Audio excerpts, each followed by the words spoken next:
Good morning, students. In our last class, we have studied about the digestive system. Last class में हम digestive system के बारे में पढ़ चुके हैं. उसके organ माउथ के बारे में पढ़ चुके हैं. माउथ बक्कल कैविटी में ओपन होता है. वहां पे टीथ एंड टंग की सहायता से फूड च्योर्ड होता है, उसे हम चबाते हैं. चबाने के बाद उसमें सलाइवा मिक्स होता है, वह स्लीपी बनता है और वह फेरिंग्स के द्वारा होता हुआ ईसोफेगस थ्रू होता हुआ स्टमक में मूव करता है. कल मैंने लास्ट क्लास में आपको बताया था कि डाइजेस्टिव सिस्टम के 7 पार्ट होते हैं. उनके अंदर माउथ को स्टडी कर चुके थे. उसके अंदर हम टीथ के टाइप से स्टडी कर चुके थे कि कौन सा टीथ किस वर्क के लिए यूज होता है. अब हम बात करते हैं फेरिंग्स. बक्कल कैविटी से फूड माउथ के अंदर डाइजेस्ट होने के बाद वो फेरिंग्स के द्वारा होता हुआ ईसोफेगस तक पहुंचता है. बक्कल कैविटी का जो पोस्टीरियर पोर्शन होता है वह टंग एंड पैलेट से मिलके बनता है और यहाँ पे ये फेरिंग्स होती है, सेक लाइक स्ट्रक्चर, वहां ये तक जाता है और यहाँ से फूड फेरिंग्स के द्वारा मूव करता हुआ ईसोफेगस तक पहुंचता है. It means pharynx and oesophagus एक तरह से फूड को वे प्रोवाइड करते हैं.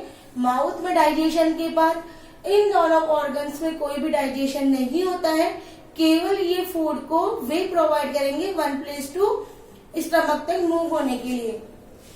फेरिंग्स के साथ ही यहाँ पे एक अदर पार्ट पाया जाता है जिसे हम विंड पाइप बोलते हैं. विंड पाइप के लिए इसके साथ ट्रेकिया होता है और दोनों पाइप की opening lower part of the pharynx में ही ओपन होती है. इट मीन्स फेरिंग्स के अंदर food pipe and wind pipe दोनों ओपन होती है. विंड पाइप फ्रंट पोर्शन में होता है and food pipe posterior side में होता है.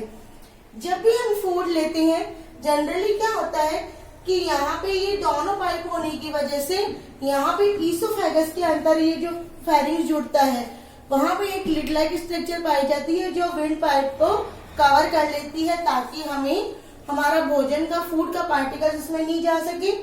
फेरिंग्स को हमने 3 पार्ट में डिवाइड किया है, नेसोफेरिंग्स, ओरोफेरिंग्स एंड लैरिंगोफेरिंग्स.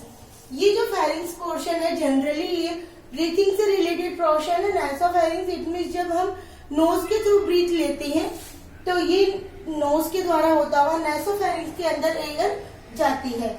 जब हम डायरेक्टली ब्रीथिंग ऑरली करते हैं मीन्स माउथ के द्वारा जब हम ब्रीथिंग करते हैं तो नोज पोर्शन में ब्रीथिंग नहीं होती, ये पोर्शन डायरेक्ट हमारी एयर माउथ के द्वारा ओरोफेरिंग्स में आती है एंड ये दोनों पोर्शन से लास्ट में एयर लैरिंगोफेरिंग्स के अंतर्गत आती है.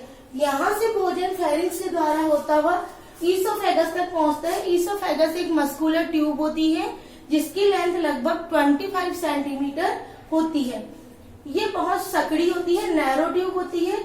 इसका स्टार्टिंग पोर्शन और फेरिंग्स का एंडिंग पोर्शन एक ही होता है.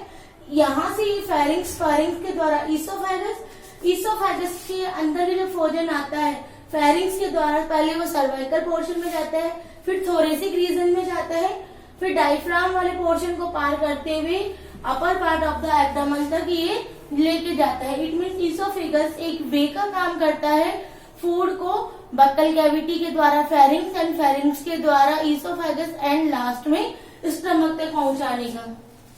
इसके अंतर्गत पेरिस्टेलिस मूवमेंट पाई जाती है. पेरिस्टेलिस मूवमेंट क्या होता है, ये ईसोफेगस एक ट्यूब लाइक स्ट्रक्चर होती है, नैरो होती है.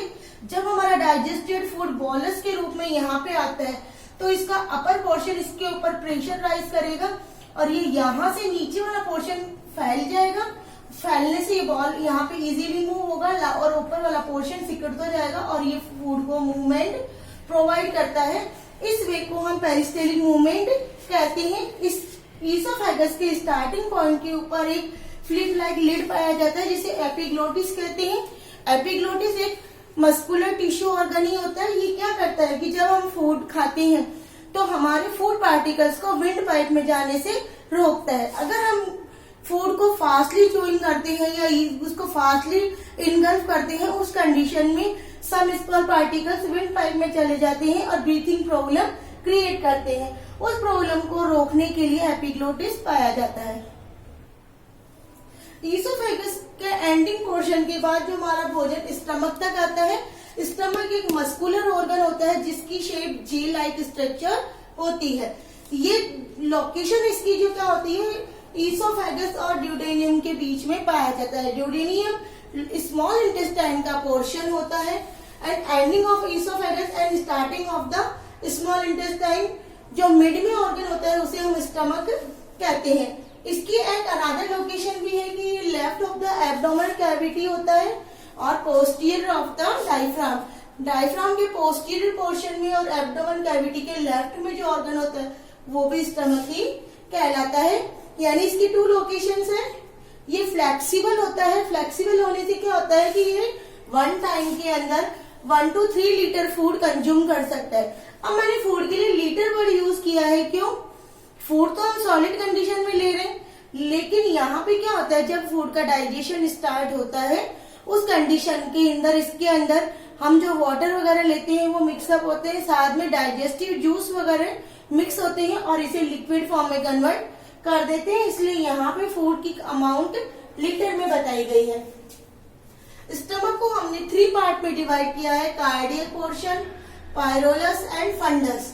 कार्डियक पोर्शन स्टार्टिंग पोर्शन होता है, लार्जर पोर्शन होता है एंड लेफ्ट साइड में सिचुएटेड होता है। पायरोलस पोर्शन स्टमक और इंटेस्टाइन को जोड़ने का कार्य करता है।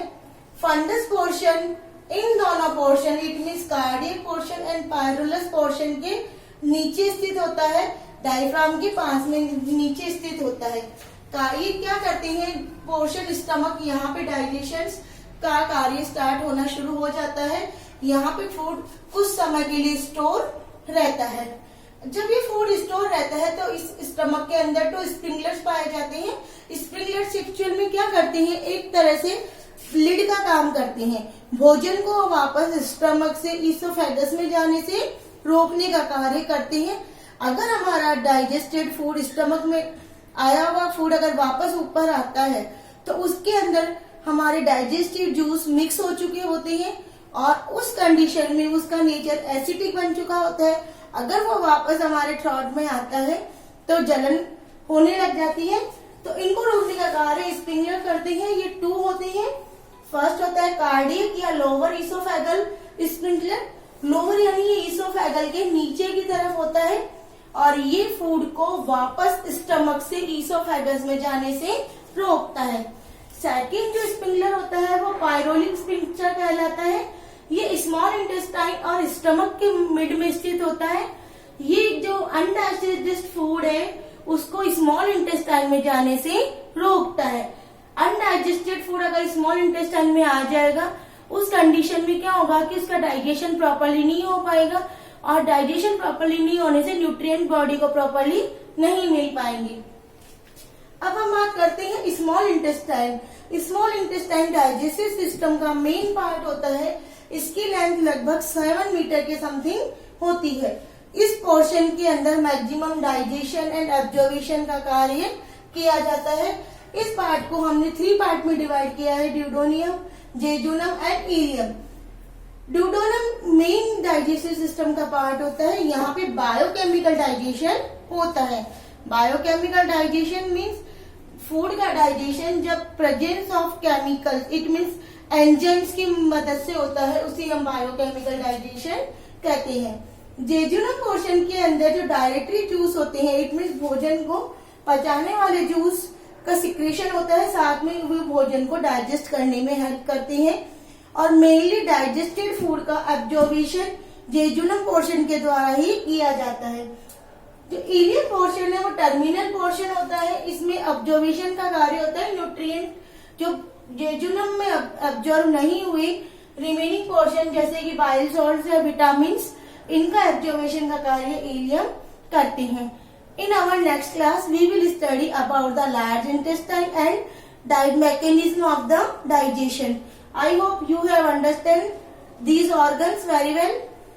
Thank you for watching my video.